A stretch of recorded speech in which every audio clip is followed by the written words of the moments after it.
Bienvenue à toi dans l'émission Micro-Canap. Avant de te laisser regarder l'émission d'aujourd'hui, je rappelle que le podcast est aussi disponible en version audio sur Deezer, Apple Podcasts, Spotify et d'autres plateformes de streaming. Alors, si tu aimes bien les sujets que j'aborde et si tu souhaites soutenir le projet de médias indépendant qu'est Micro-Canap, n'hésite pas à t'abonner à la chaîne YouTube et à partager des profils Deezer, Apple Podcasts ou Spotify. Ça semble peu, mais ça aide beaucoup. Pour nous trouver, il te suffit d'écrire Micro-Canap dans la barre de recherche de la plateforme que tu utilises, puis de cliquer sur Micro-Canap. Sinon, je te mets les liens en description de cette émission. Et si tu fais déjà partie des abonnés, je te remercie beaucoup. Ce soutien nous fait vraiment plaisir. Aussi, je crée des chapitres que je mets en description. Alors si tu veux aller directement à la partie qui t'intéresse, n'hésite pas à cliquer dessus, c'est fait pour ça. Hey!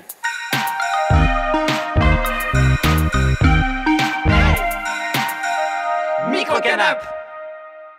Peut-être que cette information ne vous est pas parvenue ou peut-être que vous pensez que ça ne vous concerne pas, mais sachez qu'en réalité, cette mesure touche tout le monde et elle prend effet le 31 mars 2024. À partir de cette date, le 31 mars, le montant à payer sur une boîte de médicaments ou des actes paramédicaux va doubler.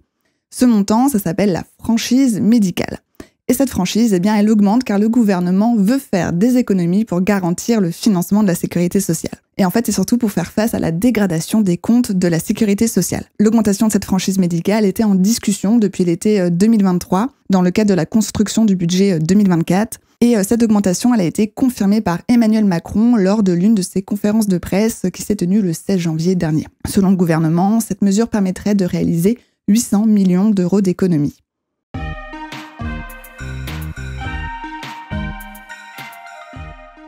Avant de se lancer dans le vif du sujet, un peu de contexte.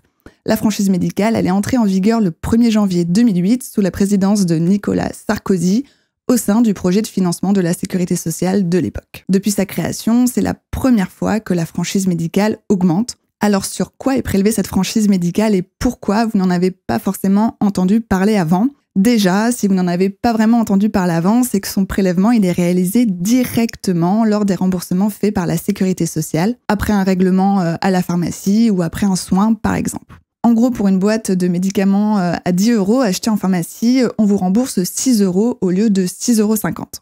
Les 50 centimes, c'est le fameux montant de la franchise médicale qui était fixé en 2008. Et le 31 mars 2024, ce montant change et à partir de cette date, il double. Pour les boîtes de médicaments et pour les actes paramédicaux, il passe de 50 centimes à 1 €.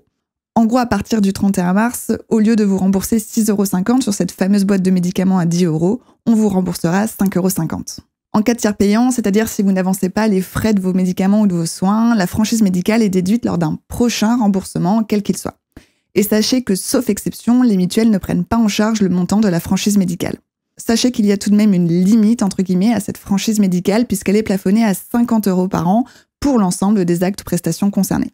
Au-delà, tout est pris en charge par la sécurité sociale. Maintenant, je vais vous expliquer concrètement quand et sur quel acte médical cette franchise s'applique. Au cas où ça n'a pas été clair jusqu'ici, la franchise médicale, elle correspond au reste à charge, donc au montant à payer sur chaque boîte de médicaments et pour chaque acte médical. Concernant les boîtes de médicaments, seulement les médicaments pris en charge par la sécurité sociale et la caisse primaire d'assurance maladie, la CPAM, sont concernés par cette franchise médicale. Ensuite, ce qu'on entend par acte médical, c'est un rendez-vous chez le kiné, c'est un soin infirmier, un orthophoniste, un orthoptiste. Cependant, je le rappelle, le montant du reste à charge est plafonné à 50 € par an pour l'ensemble des actes ou prestations concernés. Au-delà, tout est pris en charge par la sécurité sociale. Alors, qui est concerné par le prélèvement de cette franchise ? Si tous les assurés de la CPAM et de la sécurité sociale sont concernés par cette franchise médicale, certaines personnes en sont exemptées. Comme les femmes enceintes qui bénéficient de l'assurance maternité à partir du 6e mois de grossesse, les mineurs, les bénéficiaires de la complémentaire santé solidaire ou de l'aide médicale de l'État, l'AME. Je tiens à préciser que cette augmentation ne s'applique pas à la pilule du lendemain ou aux soins requis pour les victimes de terrorisme et qu'aucune franchise n'est demandée aux patients lors d'une hospitalisation ou d'un transport d'urgence avec les pompiers ou le SAMU, par exemple.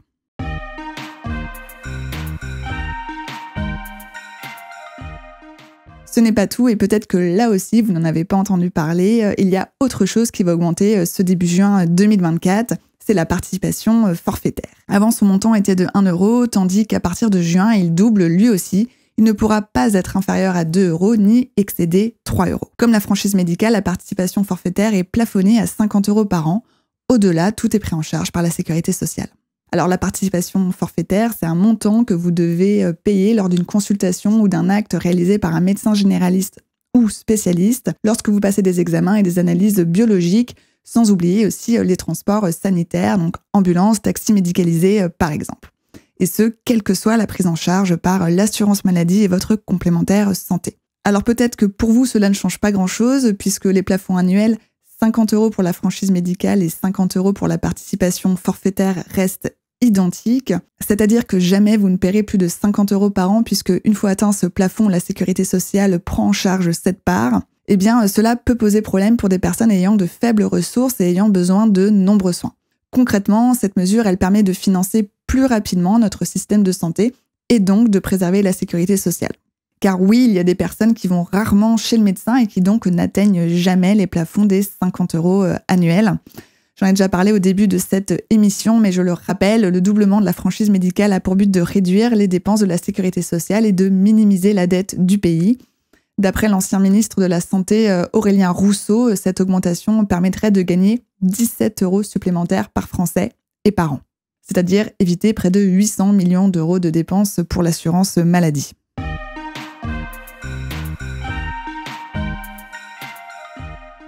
Pour terminer cette émission, je voulais évoquer les motifs évoqués par l'exécutif et aussi les réactions des professionnels de la santé. Déjà, des études démontrent que les Français sont de grands consommateurs de médicaments.